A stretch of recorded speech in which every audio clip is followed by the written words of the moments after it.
மதுரை வளையப்பட்டியில் உணவுக்கூட திறப்பு விழா நிகழ்ச்சிக்கு சென்ற அமைச்சர் மூர்த்தியை பொதுமக்கள் முற்றுகையிட்டிருக்கிறார்கள். மதுரை வளையப்பட்டியில் இருக்கக்கூடிய உணவுக்கூடம் திறப்பு விழாவிற்கு நிகழ்ச்சிக்கு சென்றிருக்கிறார் அமைச்சர் மூர்த்தி. அங்கே பொதுமக்கள் முற்றுகையிட்டதால் அங்கே பரபரப்பு ஏற்பட்டிருப்பதை தற்போது நாம் அண்மை செய்திகளாக பார்த்துக் கொண்டிருக்கிறோம். குடிநீர் வழங்க கோரி அமைச்சர் வருகின்ற பொழுது பொதுமக்கள் முற்றுகையிட்டதால் மதுரை வளையப்பட்டியில் உள்ள உணவுக்கூட திறப்பு விழாவிலே பரபரப்பு ஏற்பட்டிருக்கக்கூடிய அந்த காட்சிகளை தற்பொழுது நாம் பார்த்துக் கொண்டிருக்கிறோம். மதுரை வளையப்பட்டியில் இருக்கக்கூடிய உணவுக்கூட திறப்பு விழாவிற்கு சென்ற அமைச்சர் மூர்த்தியை பொதுமக்கள் முற்றுகையிட்டிருக்கிறார்கள். நல்ல குடிநீர் வழங்க வலியுறுத்தி அமைச்சர் மூர்த்தி, எம்எல்ஏ வெங்கடேசன் ஆகியோரை பொதுமக்கள் முற்றுகையிட்டதால் அங்கே பரபரப்பு ஏற்பட்டிருக்கிறது. விழாவுக்கு சென்ற அமைச்சரை பொதுமக்கள் முற்றுகையிட்டதால் பரபரப்பு ஏற்படக்கூடிய சூழல் ஏற்பட்டிருக்கிறது. நல்ல குடிநீர் வழங்க வலியுறுத்தி அமைச்சர் மூர்த்தி மற்றும் தொகுதி எம்எல்ஏ வெங்கடேசனை முற்றுகையிட்டதால் அங்கே பரபரப்பு ஏற்பட்டிருக்கிறது. குடிநீர் வழங்க கோரி அமைச்சரை பொதுமக்கள் முற்றுகையிட்டிருக்கக்கூடிய அந்த காட்சிகளை தற்பொழுது நாம் பார்த்துக் கொண்டிருக்கிறோம்.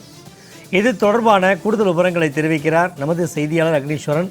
அக்னீஸ்வரன், அமைச்சரின் முற்றுகை குறித்த கூடுதல் விவரங்களை சொல்லுங்க.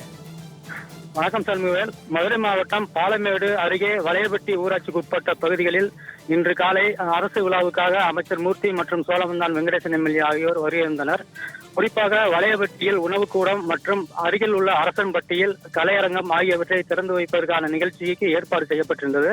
இந்த நிலையில் உணவுக்கூடத்தை திறந்து வைத்துவிட்டு அருகில் உள்ள அரசன்பட்டிக்கு கலையரங்கத்தை திறந்து வைக்க அமைச்சர் வந்தபோது அங்கிருந்த பொதுமக்கள் கடந்த 4 ஆண்டுகளாக எங்களுக்கு குடிநீர் வரவில்லை, இது குறித்து தொகுதி எம்எல்ஏ வெங்கடேசனிடம் கூறினோம், ஊராட்சி மன்ற தலைவரிடம் கூறினோம், இதுவரை எந்த நடவடிக்கையும் எடுக்கவில்லை. தண்ணீர் வரும் தண்ணீரும் உப்பு தண்ணியாக வருகிறது, எங்களால் அதை குடிக்க முடியவில்லை. மேலும் உப்பு தண்ணீர் குடிப்பதால் உடல் உபாதைகள் ஏற்படுகிறது, குழந்தைகள் அடிக்கடி மருத்துவமனைக்கு கொண்டு செல்ல வேண்டிய நிலை ஏற்படுகிறது. இது குறித்து பலமுறை எம்எல்ஏவிடம் புகார் மனு அளித்தும் இதுவரை எந்த ஒரு நடவடிக்கையும் எடுக்கவில்லை. ஆகையால் உடனடியாக எங்களுக்கு அருகில் இருந்து காவிரி கூட்டு குடிநீர் திட்டம் மூலம் நல்ல குடிநீர் உடனே கொண்டு வர வேண்டும். அதுக்கான ஏற்பாடுகளை சட்டமன்ற உறுப்பினர் எங்களுக்கு செய்து தர வேண்டும். இல்லை என்றால் அடுத்து வாக்கு கேட்டு வரும்போது நாங்கள் எம்எல்ஏவை ஊருக்குள் நுழைவிட மாட்டோம் என்று கூறி தொடர்ந்து முற்றுகையில் ஈடுபட்டனர்.